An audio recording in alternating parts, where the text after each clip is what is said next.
All right, first things first. Didn't Andrew Henderson do a marvelous job last week preaching?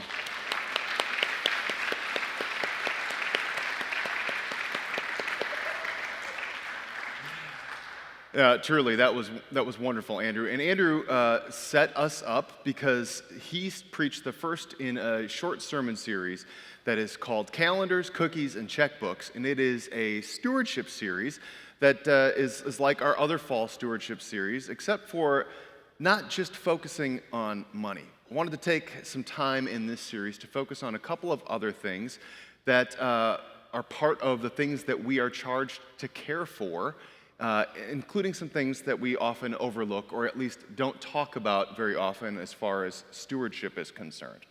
And so last week, Andrew talked about the issue of time, how we use our time. We don't always think about being good stewards of time, but it is terribly important. A study came out, or a survey came out a couple of years ago. It was in 2024. And a couple of interesting things came about because of this survey. First thing that they discovered was that Americans spend, as a country, $400 billion a year in entertainment. Now, that's entertainment broadly defined. I'm sure that that's going to see a Broadway musical or a Netflix subscription, right? But whatever entertainment is, $400 billion. So downtime, leisure time, extra time is big business. What was interesting to me, though, about that study, and maybe that's a number that I can't really even fathom, but it's a massive number.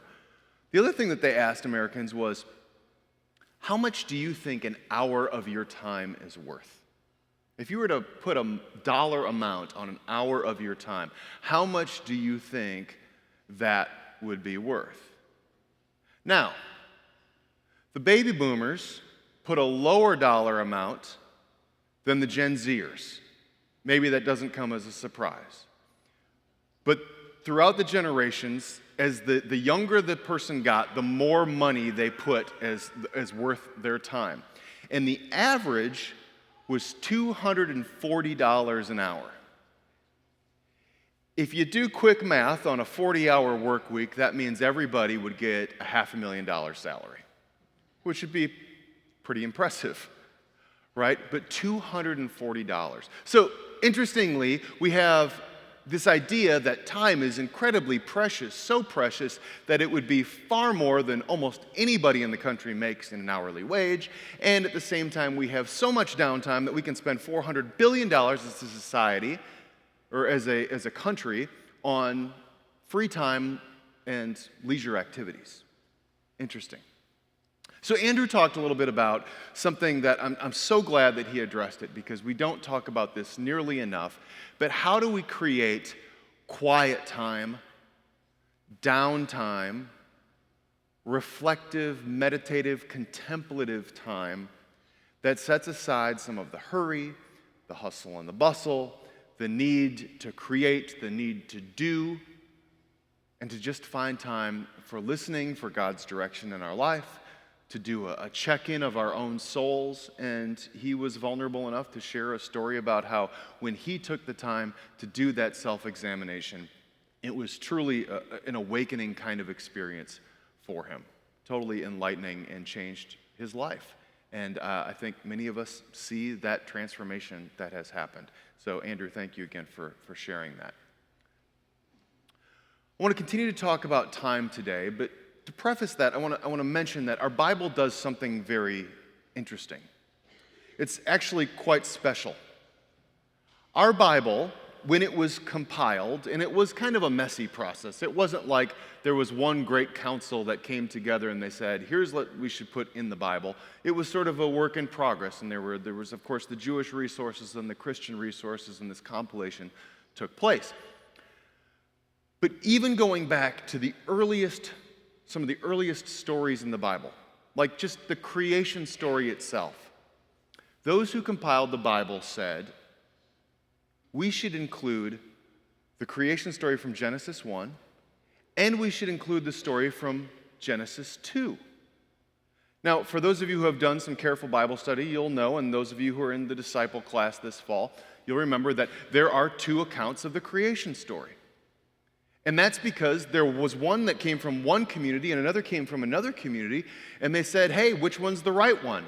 Well, there's truth in both stories, so let's include both. We find places like Deuteronomy and Numbers. They have some stories that are in common. Well, why do we tell the story twice? Well, because one came from one group of people in a community, and one came from another. Let's take them both, and won't we have a richer, fuller understanding of what happened if we include both stories? Yeah, well, what about where they seem to step on each other's toes or contradict each other? No mind, no matter. Let's include them both. By the time we get to the New Testament, we've got Matthew, Mark, and Luke, the synoptic gospels. We call them that because they share so much in common, but you may notice that the stories have a little bit different detail to them. Some share things that others neglect, some omit things that others include. Sometimes the numbers and the dating doesn't line up just exactly right, but let's include all of them. And in some parts of the Bible, there is what I've heard described, and I like this description, is a conversation partner.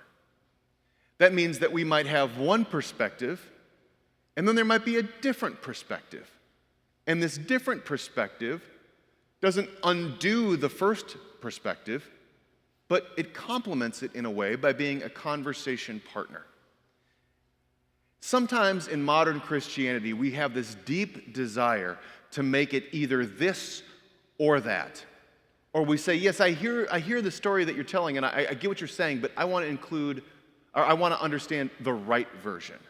It's black and white thinking.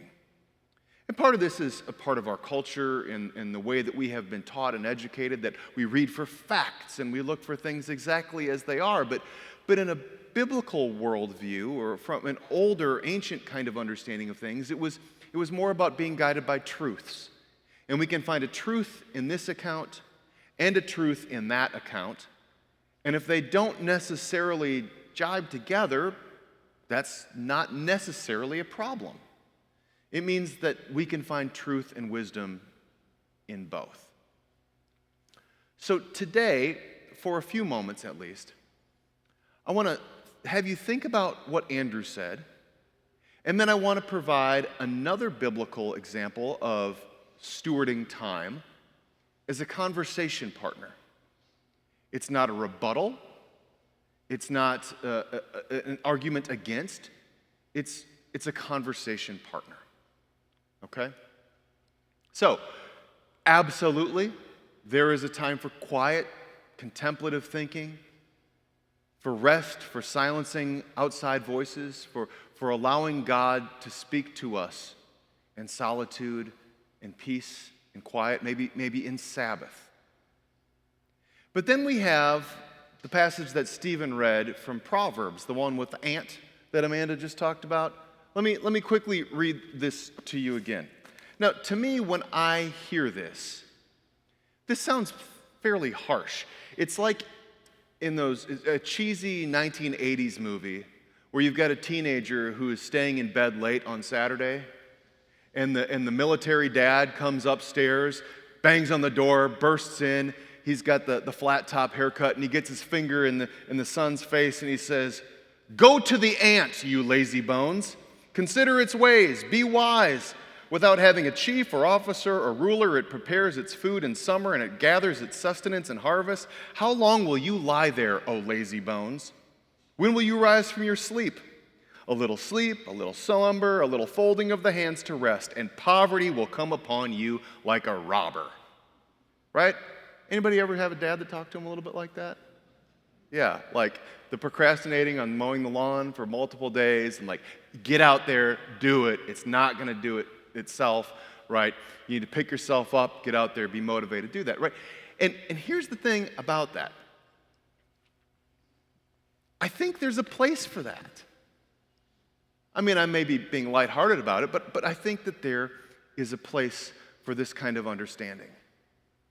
Because there is something within all of us that, with the right amount of motivation, we understand that there is value in the work that we do.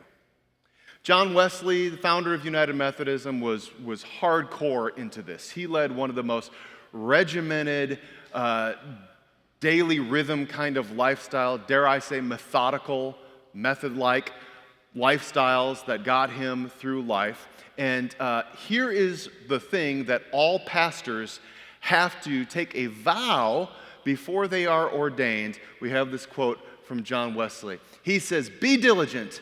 Never be unemployed a moment. Never be triflingly employed. Never while away time. Neither spend any more time in any place than is strictly necessary." I will.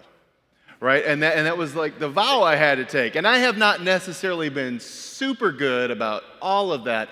I don't think I've been triflingly employed. You could beg to differ. But I think I have spent more time in a place that is strictly necessary. Sometimes I do that maybe too often. I'm enjoying the time, the company. Do I have tasks to get onto? Of course, but I am sure enjoying this moment. So maybe I'm not doing it exactly as it should be. And yet I also have found, and I'm guessing that you have too, that there is something that brings such value in my life about the work that I do. I know everybody's wired a little bit differently, and certain things motivate certain folks more than others. But I am definitely someone who likes a list, a to-do list, and I have great satisfaction in checking things off. I think that when I look back on my life, some of my favorite days, or the days that I went to bed feeling most at peace, were not days when I was spending my time on a beach on vacation, but on days where I felt like today was a good day. It was productive. I felt like I was particularly strong in my job and in my job performance. I came home in a good mood because I had felt like a success in what I had done that day, and my relationships at home with my family thrived about that. And we sat down and we shared a meal, and we enjoyed that time together. And so we worked hard, we rested well, we enjoyed a well-prepared meal. And that's sometimes the best days that we can ask for. Is this resonating with anybody? Like this idea, there's something about the work that is a gift. There's something about this that is a blessing. And it doesn't necessarily have to be what you do for a living, but it can be the ways that you fill your days and the ways that you serve others. And so there'll be a time when I'm not working anymore, and some of you are in that stage of life, and that's great. But I also know that the thing that always happens is the people that just sort of fill their retirement years with nothing usually feel pretty unhappy and dissatisfied about things, right? It's on to different stuff than the stuff that you had done before, because the work matters. There is a conversation partner in our Bible to the book of Proverbs. Now, Proverbs is a lot like the thing that I just read to you about the ants and the lazy bones, right? Proverbs is a lot of if this, then that.